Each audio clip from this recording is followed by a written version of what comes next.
What are you focused on to get a yes in the most important conversations, whether it's to raise money or whether it's to connect with a business that you're potentially interested in buying? It's a great question. So I'll use an example of an employee. We're trying to get this incredible employee to join us, which is a place we spend a lot of energy. We want the very, very, very best people.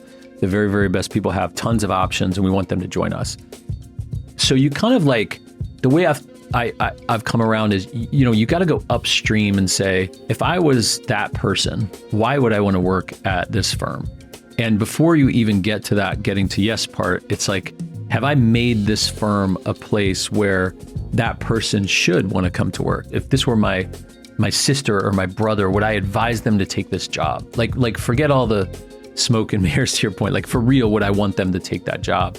And like, start there, start with like, and then when you start there, now all of a sudden, Graham Weaver, I have full conviction that like, this is the absolute best place that you could work for this part of your career. Like, I believe that in my soul and down to my bones, that's true. I don't remember where this quote came from, but it was, selling is actually just transferring your conviction to the other person. So first part is, how do you gain that conviction yourself? And as I said, in this case, it was by building a firm where I really do believe it's the place for them to work.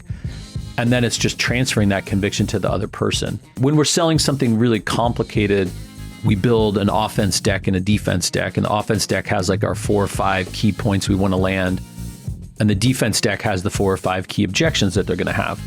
And then the critical part is we actually bring those objections into the conversation. So if someone says, well, the reason I don't want to join your firm is because, I really want to eventually become a CEO, or I want to do this or whatever, then we were bringing that in the conversation and say, here's how we can support you on that journey, over the next 5 years, something like that. So it's funny because the objections are never that complicated.